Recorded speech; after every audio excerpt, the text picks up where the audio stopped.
The threat of U.S. tariffs in the coming weeks has Canadian industries uncertain about their future. This morning, CBC's Information Radio was live at a Winnipeg-based clothing factory.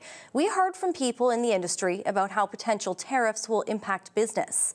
CBC's Mike Arsenault has more. I'm surrounded by sewing machines here inside Peerless Garments on Notre Dame Avenue. The 87 employees are making clothing for Canadian and U.S. customers. But this place could be a lot quieter if U.S. tariffs come into effect.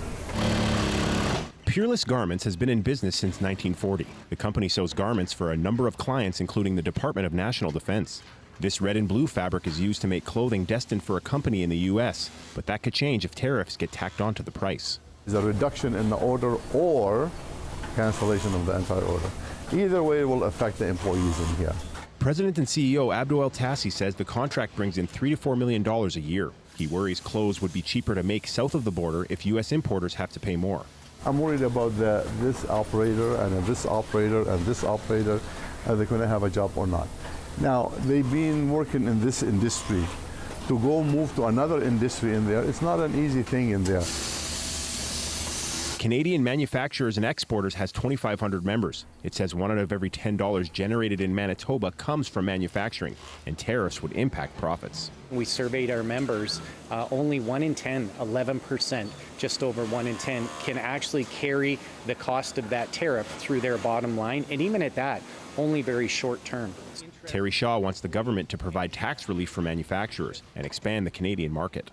A big one, interprovincial trade barriers. How do we make it easier to deal and sell to each other in Canada?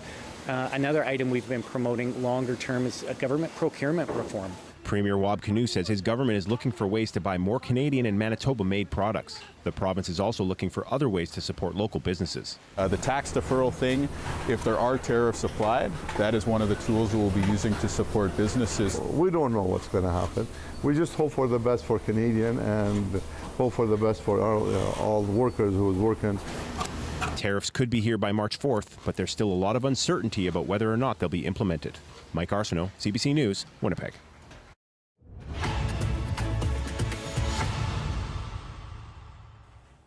The University of Manitoba has a diverse student body, but some students feel Indigenous knowledge isn't being represented as prominently as it should.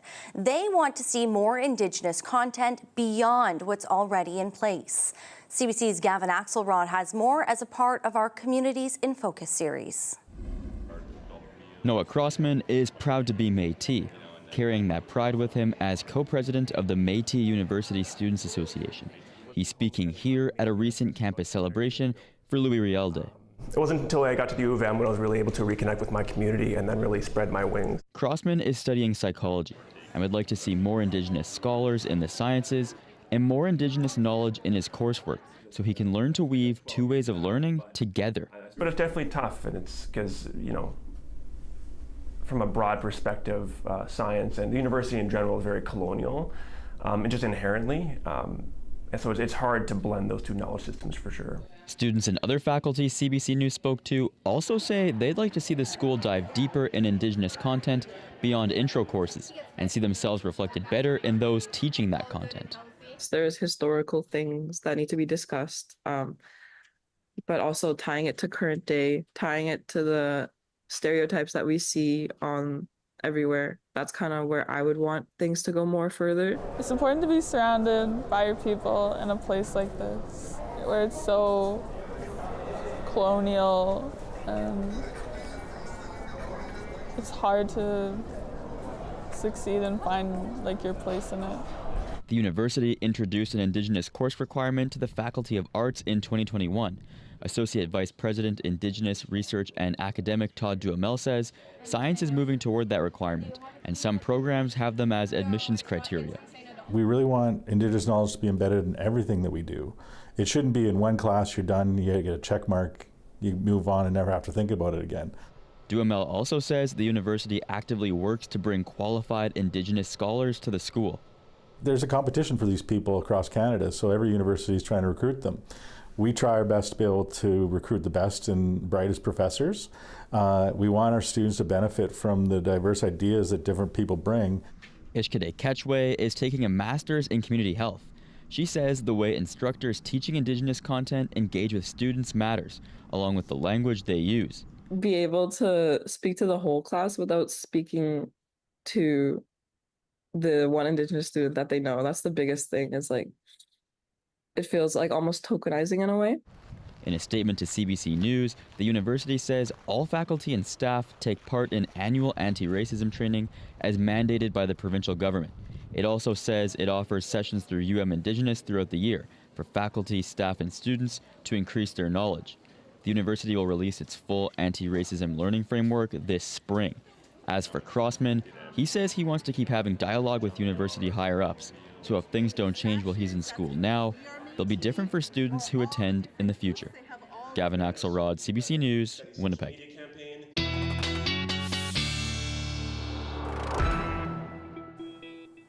Riley's back now. And Riley, I feel like you've kind of gotten the short end of the stick over the last few weeks because it's been so cold and people want to blame somebody. I haven't been very popular. No, but you know what? You're about to be. Yeah.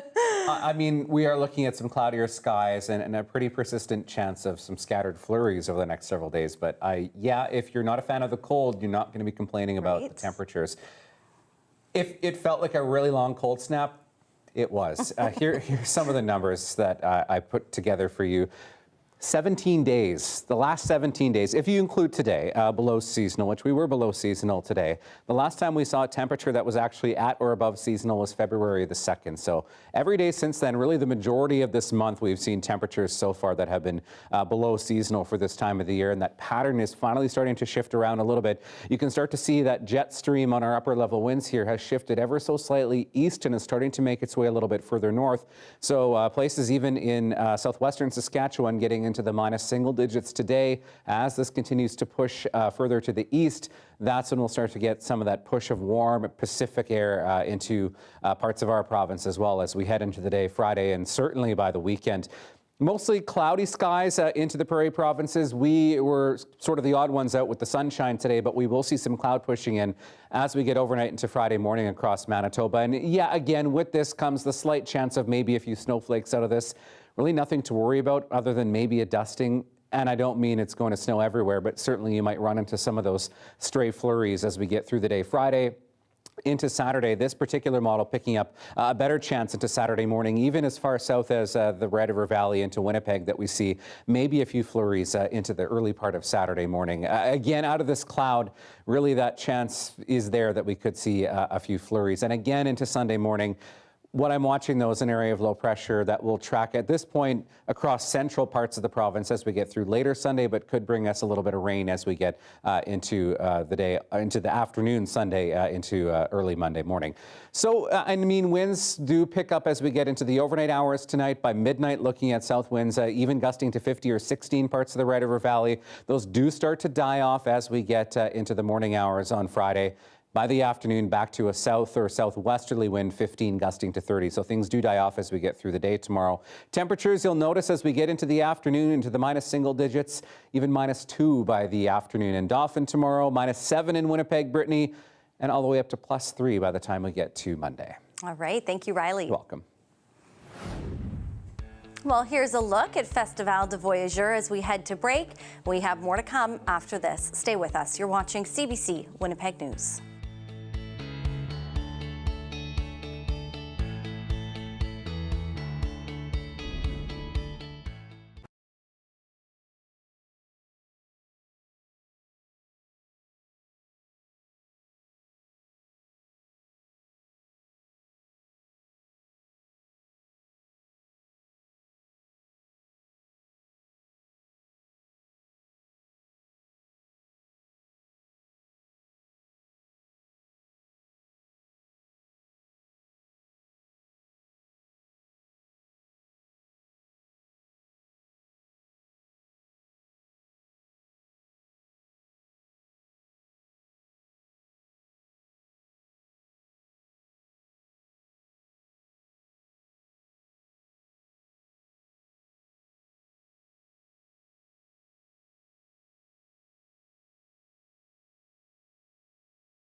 It's a somber day in Israel with the bodies of the youngest and the oldest among 4 hostages released by Hamas.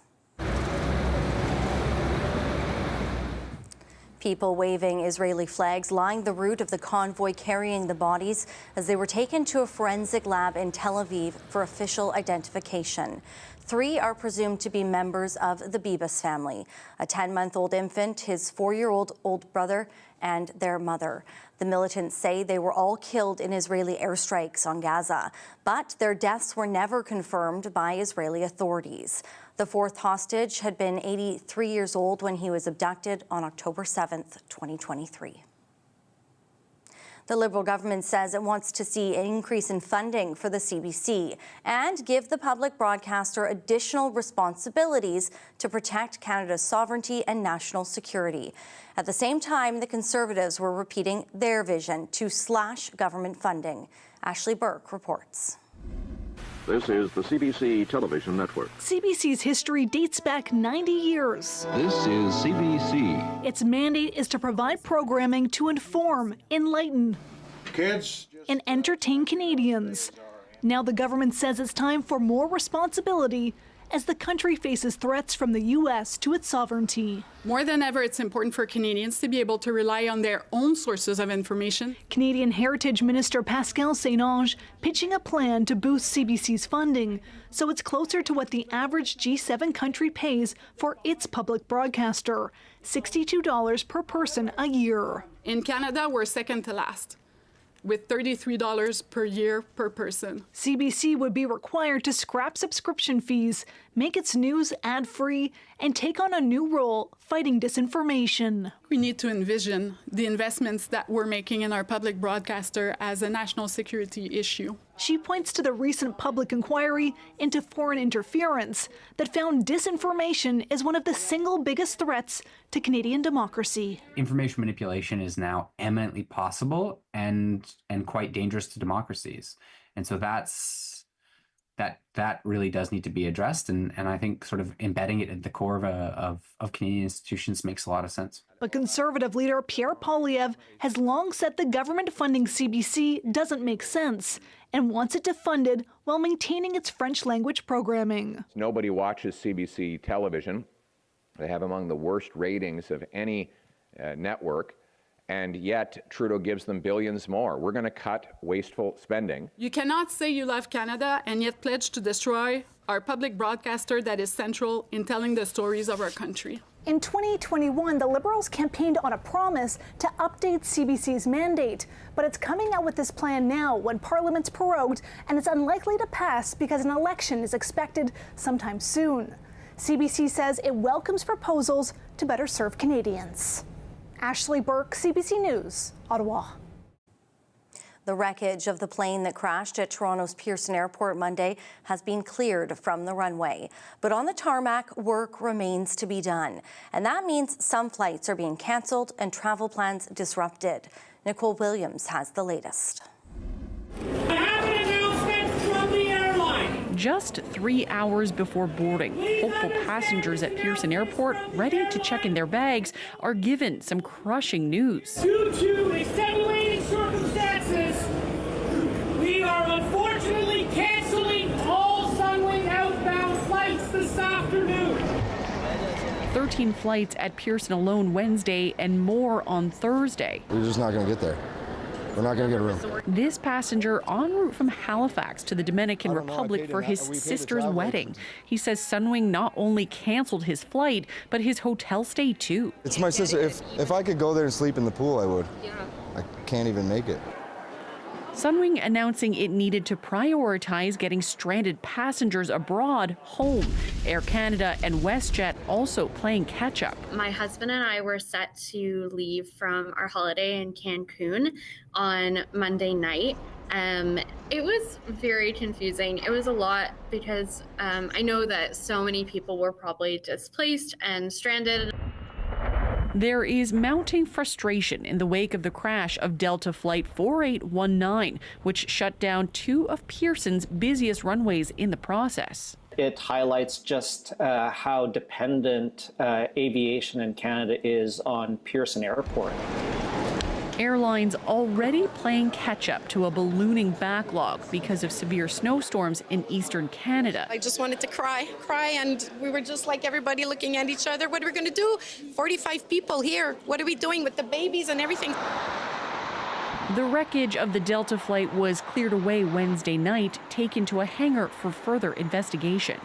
Delta says all 21 people injured in the crash have since been released from hospital. As a gesture of goodwill, it's also offering everyone that was on board $30,000 US, no strings attached. Nicole Williams, CBC News, Mississauga, Ontario. As Donald Trump continues to threaten Canada's sovereignty, some are hoping the controversy could give a badly needed boost to military recruitment. CBC's Ashley Burke takes a look at other ways the armed forces is trying to beef up its numbers. A surge in patriotism in the face of Donald Trump's threats that Canada should become America's 51st state.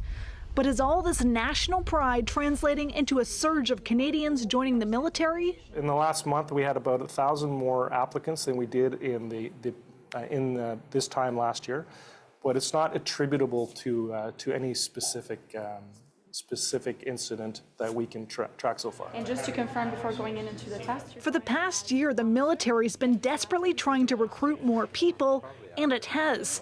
But it is still short more than 13,000 regular force and reserve members, and isn't expecting to reach full strength until 2029. Recruiting and attraction is a very complex human endeavor. It's not just one process or one small change that is going to deliver results. To address that complex staffing crisis, the military is updating its medical standards, aiming to stop its practice of turning away waves of new recruits with minor health conditions or even allergies to things like peanuts. We're able to accept folks with a whole host of different conditions. ADHD is a good example, asthma is another, anxiety is another, and the list goes on and on. But others say it's time for the military to tap into all that Canadian pride Trump's drumming up. So I would just try to build on this renewed sense of Canadian nationalism and a very old sense that military service is virtuous. It's not something you just do to make a few bucks here and there. It's something you do because it's the right thing to do. Despite all of Trump's political rhetoric, the Chief of Defense Staff says that so far it hasn't hurt military cooperation between the two countries. General Jenny Carignan describes the relationship with American colleagues as very strong and very stable. Ashley Burke, CBC News, Ottawa. The stage is set for one of hockey's most intense rivalries. Canada and the U.S. meet again to battle it out in the Four Nations Face-Off final. But the atmosphere is even more charged than usual. As CBC's Jamie Strachan explains, political tensions between the two countries has brought national pride to a fever pitch. Cannon like they were in game one that they had. It's a game that has all the hallmarks of a potential classic. The kind of game you remember where you were when it happened. As the puck fired in by McAvoy. Canada versus the United States, the best players from each country facing off for the first time in more than a decade in the championship of an international tournament. And if there wasn't enough hype, the simmering tensions between the two countries has elevated the stakes. President Trump wishing the U.S. team luck and again calling Canada the 51st state, and Justin Trudeau a governor. Trump spoke to the U.S. team today. We're pretty jacked up anyways, but I think it's just one of those things where you'll look back on it, that you get to have a phone call with the President of the United States, and just a cool moment for sure. Trump's trolling and the widening rift has elevated interest beyond traditional hockey circles. Canadian players and coaches very aware of what's at stake and that millions around the world and back in Canada will be watching. When you get the most competitive guys in the league on the ice together, it's going to raise another level. When you're playing for your country, you do whatever it takes to win. And I don't. I mean, other than the fact that the talk of the 51st state, and then somebody saying, wow, we'd have one hell of a hockey team. Canadian fans will definitely be outnumbered in Boston, but many proudly made the trip. We drove 10 hours to get here, so it's pretty exciting, come over to Boston and see them play. It's been a great series to watch. but also just everything in politics these days. It just seems like something you can't miss. In a city rich in sports history, this is one of the toughest tickets in recent memory. The cost to get in, about $1,200 Canadian. Jamie Strachan, CBC News, Boston. That game is carrying a lot of weight with many hockey fans, including here in Winnipeg. We sent CBC's Jim Agapito to hear how the current political situation between both countries factors into the game. Considering the political climate, I think that we should beat the hell out of the States. Keep booing their anthem, puck drop, I want 10 fights. I would love to see politics removed completely from all sports. I don't like having anthems in sports. I think it's a waste of time. They're already politicizing things. But as long as they're going to do that, what better chance for Canadians to kind of push back on the American rhetoric that we're being bombarded with the past month? I think sports is really important in like a country and a nation's building, I guess. And I think sports shows a lot of the personality and, characteristics of a country. I think it's going to be more than just a game. It's going to be like somewhat of a political statement. Usually sports and politics don't mix too well, but I think it's going to go pretty good for that game. I think. There is no way to keep politics out of your sport because sport isn't representative of your state or your city or your country. It's Canada versus the U.S. right now. You see politics in it because there is political turmoil with the tariffs. You need to defend your nation, and sport is a way of expressing that. Still ahead, wondering why he's pouring pickle juice on the sidewalk? Well, we'll let you know when we return after the break. Stay with us.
Lava sizzling over snow on Italy's Mount Etna is drawing a lot of tourists, and that's prompting officials to warn visitors not to get too close.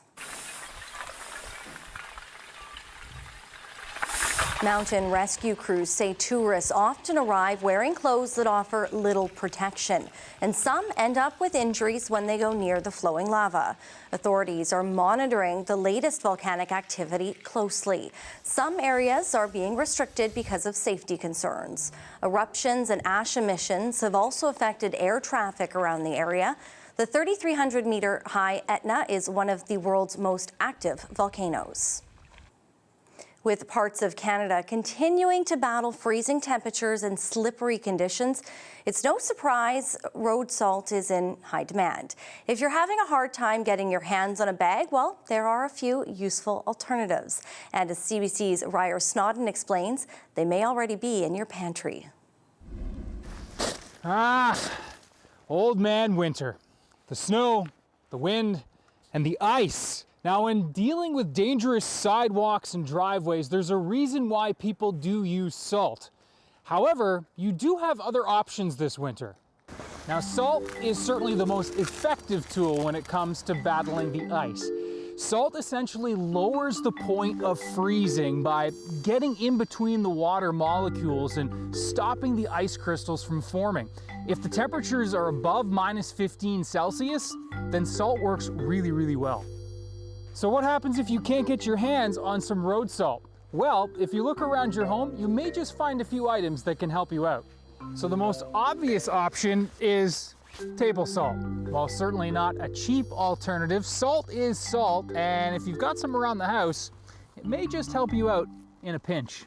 Pickle juice is another de-icing option that you may have heard about. Again, this isn't a cheap alternative, but maybe you've got one of these jars sitting around in the back of your fridge. This pickle juice contains calcium chloride, which can melt ice even at temperatures as low as -25. Cheese brine and beet brine have also been tested and are proven to be effective when it comes to melting ice, but again, these are more expensive options than salt. Then of course there's sand. This is likely the next cheapest alternative to try and get your hands on. Now the sand won't actually melt the ice, but the sand crystals will increase traction and prevent slips and falls. Sand is a solid alternative and one that will work no matter how cold the temperatures get. So if you don't happen to have any of these items around the house, well, you could get really inventive. Although this could take a while. Ryan Snodden, CBC News, Halifax.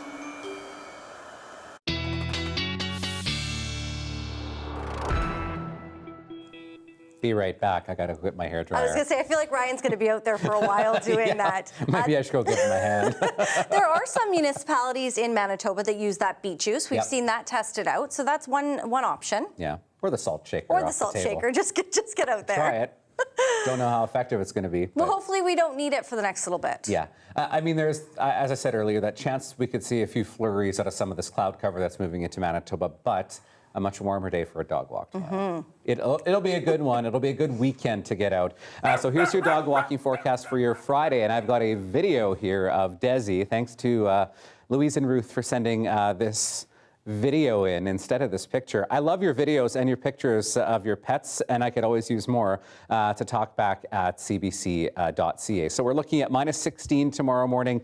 Yeah, you might still want to dress up like this just to be on the safe side, but things do warm up as we get through the day. I mean, a windy morning tomorrow, but we'll see those winds dying off as we get into the afternoon, -7 by 4 o'clock. And I did put that chance of a scattered flurry in as we get into the evening hours for Winnipeg, dropping off into the -teens once we see a sunset once again. But certainly the coldest air is done with us, and you can see that cold pocket of air as it's moved down into Nebraska, into parts, even into parts of northern Texas, looking at at temperatures close to minus 10 throughout the day today. Those were daytime highs throughout the day. -1 in Edmonton, +9 in Vancouver, so quite a spread across the continent.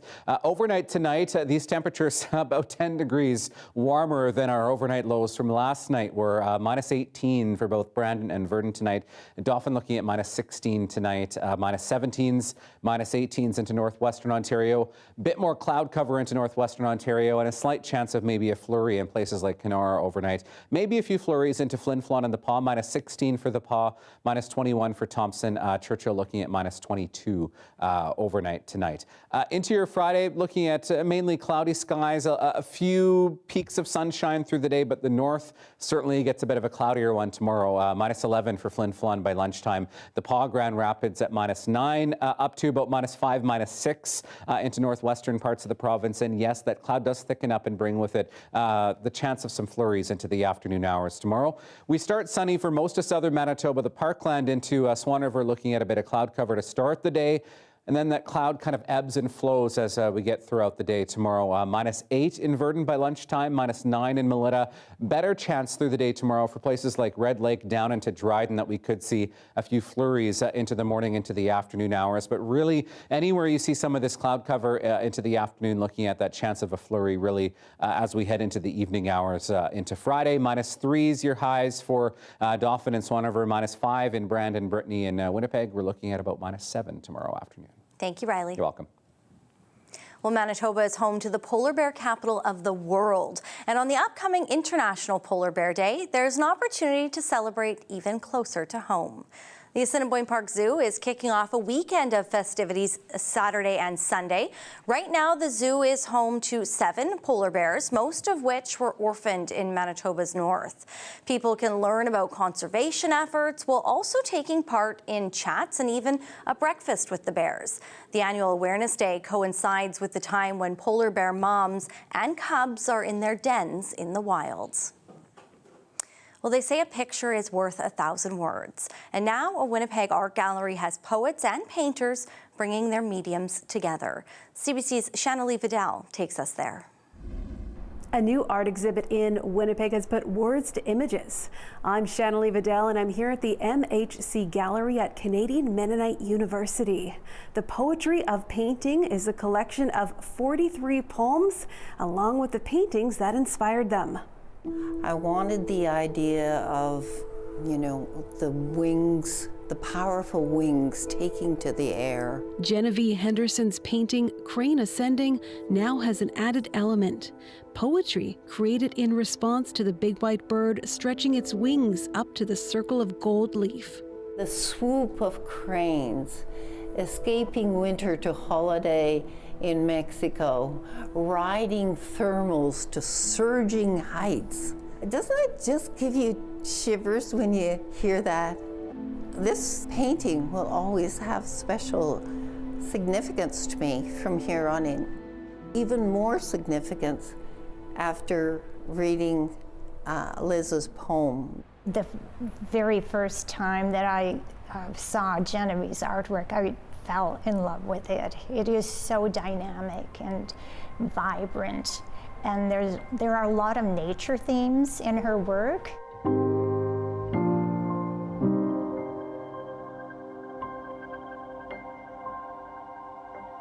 I was just taken in with the colors. Liz Cornelson is drawn to nature as well, and her other poem in the exhibit is also based on Henderson's art. Elusive features a white egret amongst pink lotus flowers. A moment swept away. Still, this remains, a pressing into your memory like a rare and precious flower.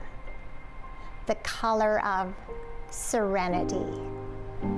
Somehow captured for me also those moments in life where something really wonderful might be happening. And then that experience is gone and we want to hang on to it. And we need to reconcile somehow with the fact that that was an experience for that moment, and then we need to just somehow tuck it away in our memory and let it live there.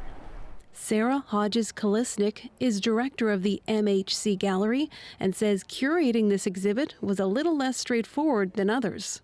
I'm working with 3 different artists who have very wonderful, expressive styles that don't always necessarily look great next to each other on the wall. They're amazing paintings. They have so much to show us and say. We had to figure out visually how to put things together and then also include the poems within that. So it was really fun, and once we had a system down, it came together really quickly, and it's just a beautiful exhibit to engage with. And I've found as people are coming to the gallery, they're staying for a really long time and engaging with the poems as much as the paintings. The Poetry of Painting exhibit will close on March 22nd with a celebration to mark World Poetry Day and World Creative Writing Month. Shannalee Vidal, CBC News, Winnipeg. Still ahead, a group of Winnipeggers say to heck with the bitterly cold weather. We'll show you their neighborhood masterpiece in our daily lift. Plus, Riley has more on the warm weather, our 7-day forecast. We're back right after this.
This is Manitoba. And this is Manitoba on your smart TV, because CBC News is now streaming local. Local news and weather on your connected TV or favorite device.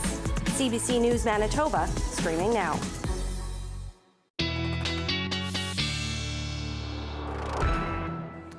So sunset now 2 minutes before 6 o'clock, which is a sign that spring is coming. We're looking at a very seasonal -7 for your Friday afternoon. A few scattered flurries here and there. Winds particularly gusty into the morning, but we'll see those backing off as we get into the afternoon hours tomorrow. As we see some cloud cover into Saturday, -2 with some scattered flurries potentially. +1, maybe some rain, maybe some snow, temperature dependent as we get into the day on Sunday. And then temperatures staying at or above freezing really into next week, looking at a chance of some flurries into the morning hours on Monday at +3, +2 for Tuesday, at the freezing mark for Wednesday, +1 for Thursday. It's weird only seeing 2 minuses on there. It's a nice forecast. Well, for many of these past few weeks have likely been spent largely indoors, but a group of neighbors in the St. Vital area refused to let Mother Nature derail their winter. So they got their snow together and created some good old neighborhood fun. Their neighborly masterpiece is our Daily Lift.